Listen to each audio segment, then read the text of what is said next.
Good afternoon, everyone. Like Dr. Wilk said, today I'm going to be presenting my thesis, Curators or Creators, How Fashion Directors Construct Creative Agency in a Data-Driven Industry. So I want to start out by asking you to look at these images, which are a campaign by Mango, and see if you can find anything that's wrong in these images. Look at the landscape, at the model, and at the lighting, and see if anything feels off. To the average consumer, this might look like a normal campaign, but if you look close, you may be able to tell that they're not real. Every single image you just saw was actually generated by AI. Although it was a real campaign that Mango put out in July of 2024, the whole campaign was actually generated by AI, and none of the models or the clothes were real in the campaign. But let's take a step back. Fashion wasn't always this way. Throughout history, fashion has been one of our most powerful anthropological tools for analyzing societal trends and attitudes. It's long served as a mirror of culture, history, and intricate narratives, reflecting the politics of the time, the shifting roles of women and men, and quiet revolutions. From the corseted silhouettes of the Victorian era to the radical suits of Coco Chanel, and to the bold defiance of the Harlem Renaissance, every choice in fashion has told a story about who we are and what we value.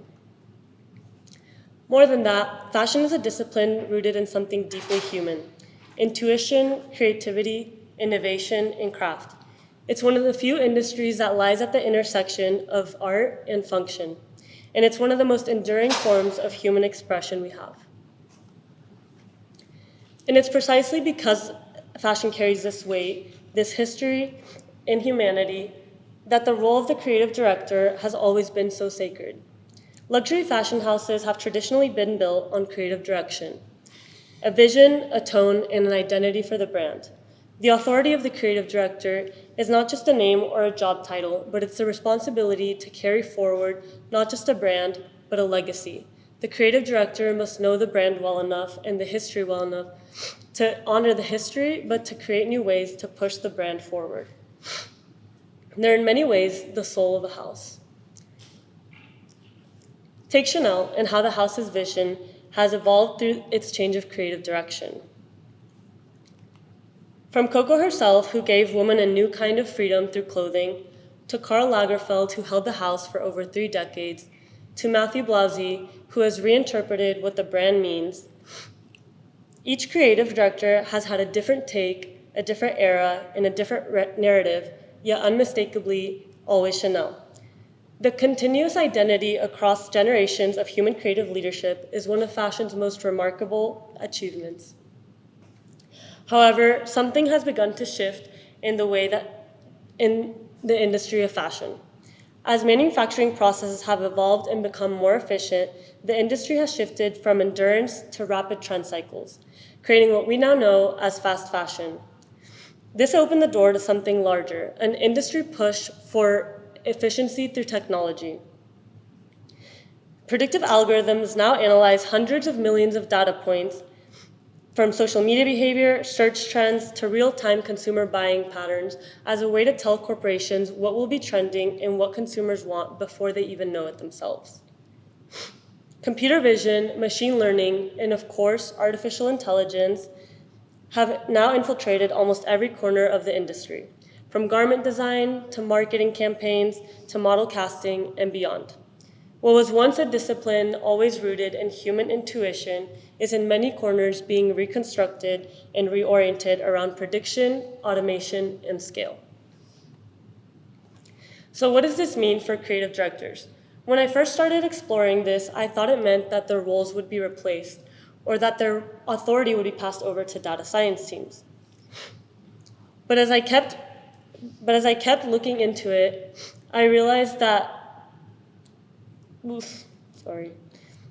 I assumed that creative directors would be forced to become curators of a brand rather than creators of one. And seeing how advanced and efficient these tools have become, as you just witnessed in the Mango campaign, I struggled to see how their authority would remain intact. But what I found was actually far more interesting. Yes, with such a drastic technological shift, the role of the creator was never going to stay exactly the same, but it changed in a lot of ways that I didn't expect. To truly understand this, I conducted a project based on a qualitative dataset of interviews with creative directors. I narrowed my dataset to a compilation of publicly published interview transcripts and used the following selection criteria. First was that creative directors must be from luxury-led, creative director-driven fashion houses, and the time frame must be from interviews that were conducted within the last 5 years. Before the analysis could begin, I prepared my data utilizing a software called MaxQDA to prepare the audio into analyzable text transcriptions. I then watched each interview in full and manually reviewed, corrected, and formatted each interview transcript to ensure that the data going into the analysis was accurate and as clean as possible. Then, an inductive thematic analysis was conducted, following established qualitative methods involving iterative coding, theme development, and refinement. The approach enabled the identification of recurring patterns with creative directors, conceptualizing their role, how they articulate their design process, creative philosophies, and their involvement with technology.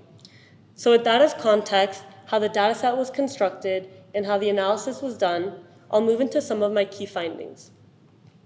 My first key finding was that creativity is deeply personal and embodied, rooted in lived experience. We can see this through Daniel Roseberry's explanation of his creative process as creative director of Schiaparelli. He said, "I like to play with things that I loved as a kid. What it was like to be a kid growing up in the 90s in the United States feels really interesting when it's mixed with the grandness and the extravagance of haute couture on the Place Vendôme. This shows how his personal history and childhood experiences directly inform his aesthetic and design approach." Another example is how Ib Kamara, creative director of Off-White, directly describes the inseparable link between his background and his work. He says, "It's very important for me to reference myself, my upbringing, my uncles and aunties." He recalls the style of Sierra Leone, his mother clubbing in the 90s with big shoulder pads and cinched waists and tight skirts, and the wild stylings of Sunday's Best.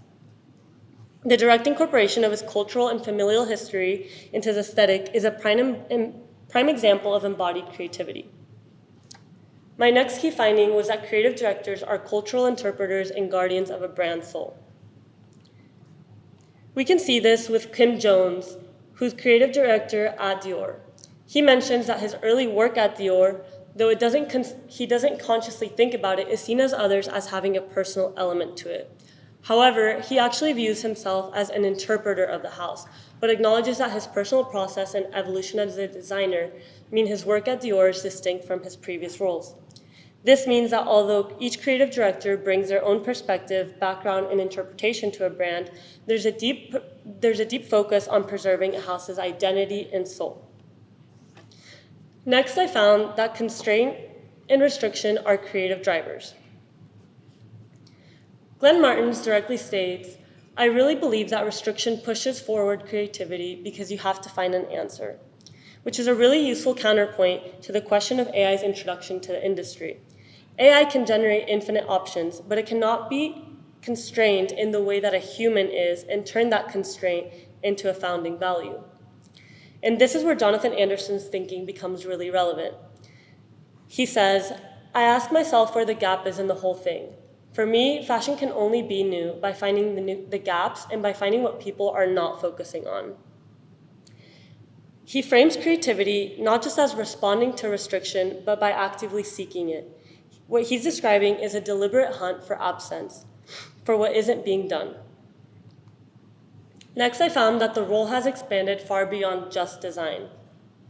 Glenn Martins puts it pretty plainly. He says, "As a director for this era, it's much more multidimensional, and I think maybe 20 years ago, a creative director would create a beautiful artistic collection, they'd make a campaign, they would take care of their teams, and go to some galas. Now it's all about social media connections, communities, and you have to be way more diverse, and let's say you have to talk about social matters." This means that the role of a creative director is actually getting much more harder to just automate because it requires genuine human curiosity, cultural fluency, and interpersonal navigation.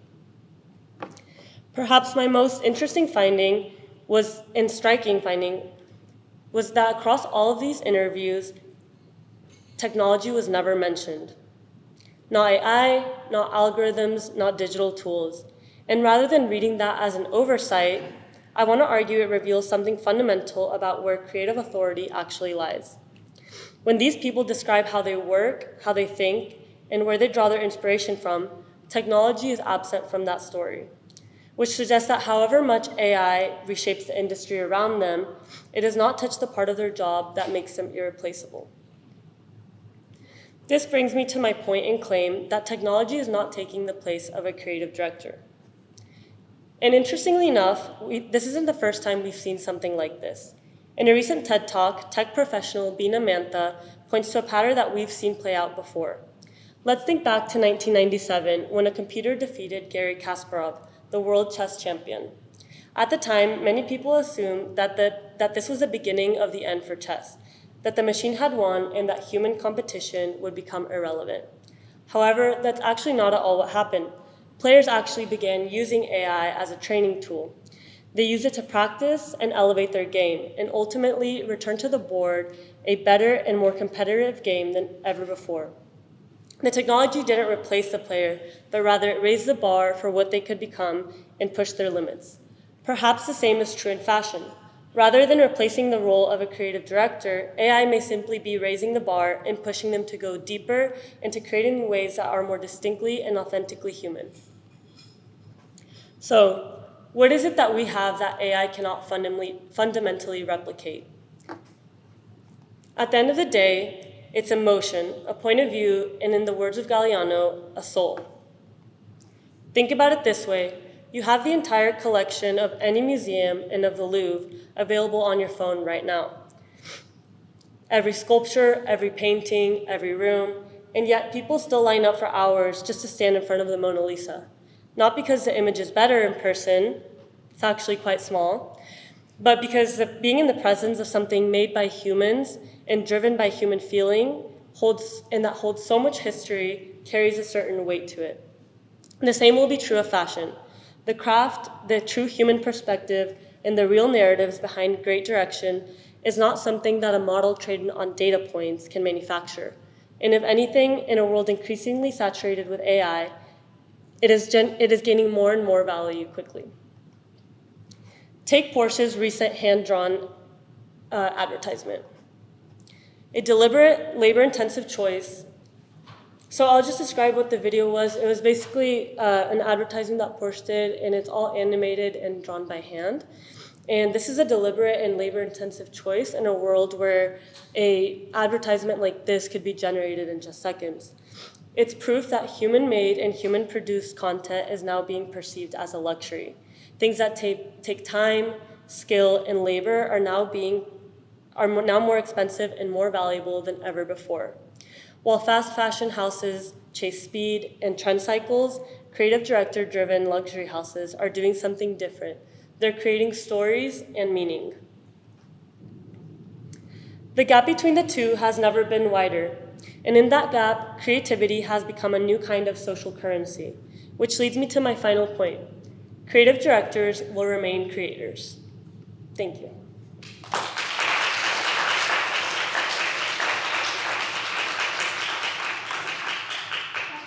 Sofia?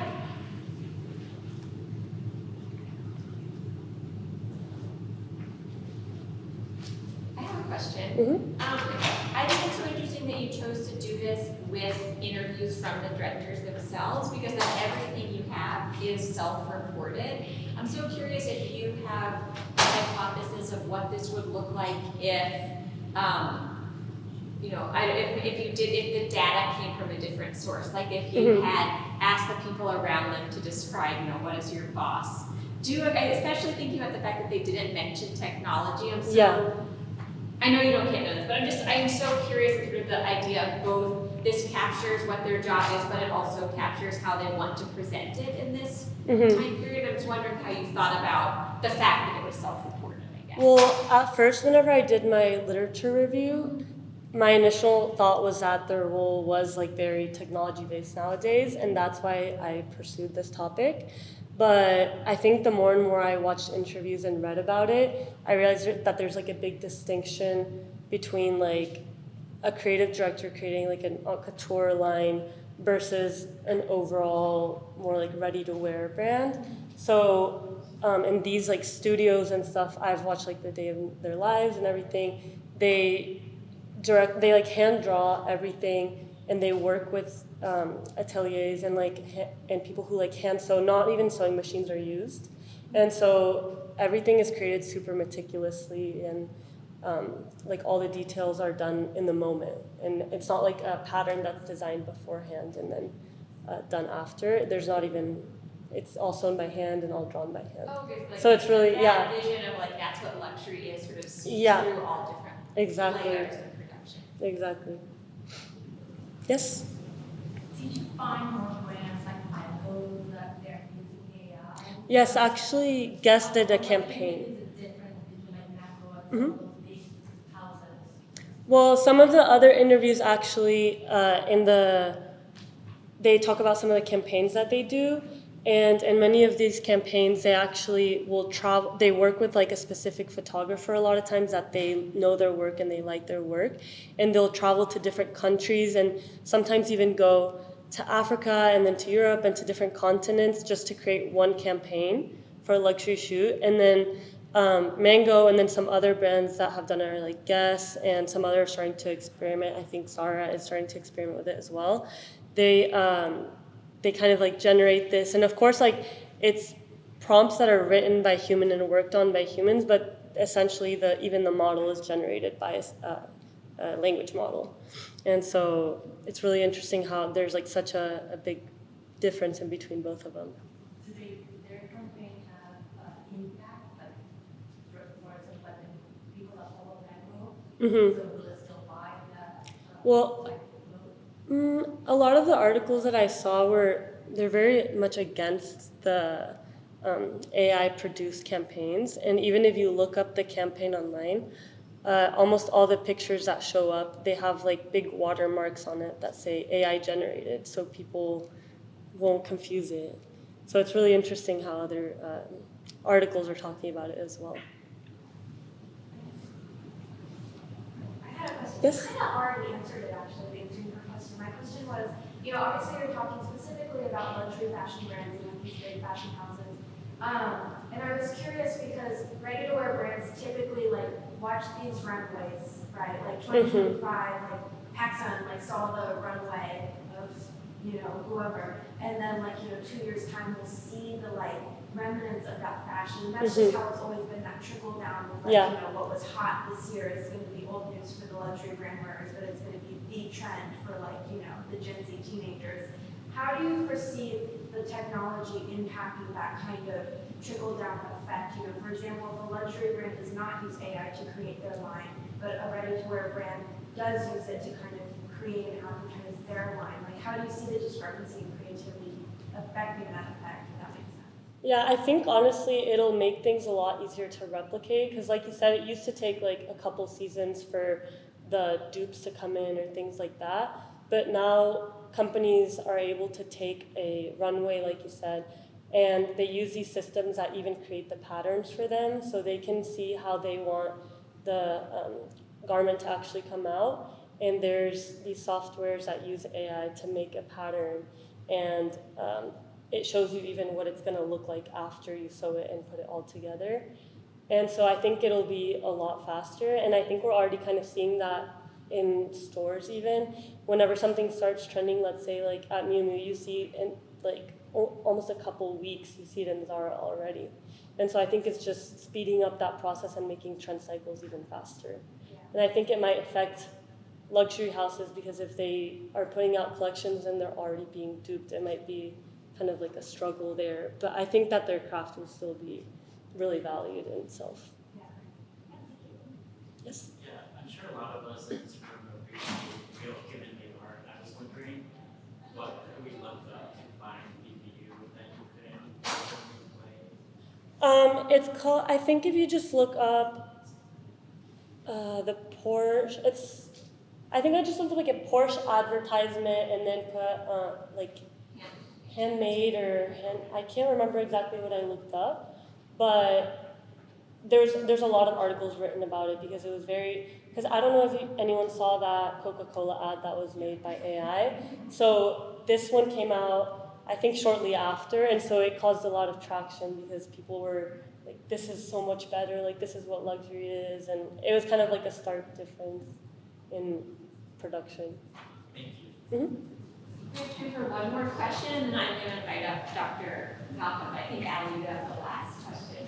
Yes. I was just going to say, I think something that's really interesting is when you're talking about brands that are not using technology, like Charzaro, that are, there's a very like strict gap between like the people who buy those brands and the wealth gap that they're in. I was just kind of wondering what your thoughts are on the future of that wealth gap / how people who maybe buy Chanel or people who are buying at Zara view making use of technology. Mm-hmm. I think it kind of depends because also there's of course alternatives to buying at like luxury houses. So for example, if depends on your values, but if you're looking for something more with the values of something more handmade and like more thought into it, I think there's always like small businesses you can go to that sometimes you might be paying a little more than a shirt at Zara, but it has more time put into it and it probably will last you longer. So at the end of the day, you're getting like paying for what you're getting what you paid for. You know what I mean? So I think it kind of depends on what you're willing to put your money towards, depending on how on what your take is on it. But as far as technology, I think there's a lot of ways to use it, and I think that doesn't mean it's good or bad, but I think it's just kind of what your perspective on it is. Like, for example, if you're willing to buy into dupes or not, and things like that. Thank you so much, Sofia.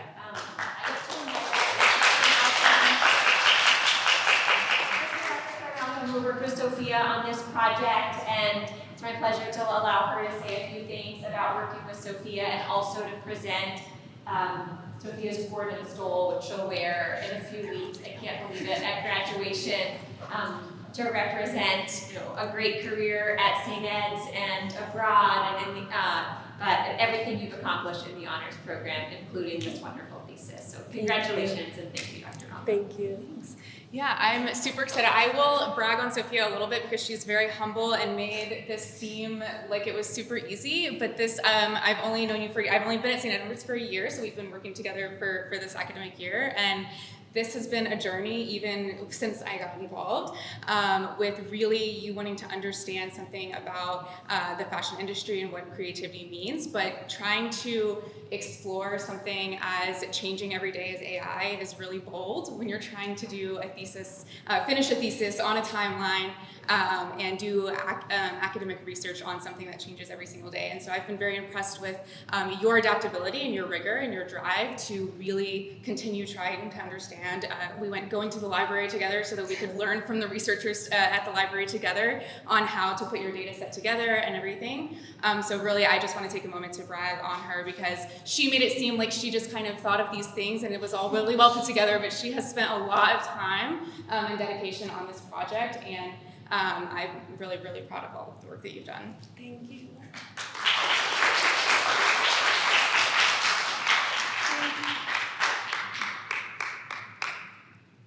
Thank you, everyone, for coming.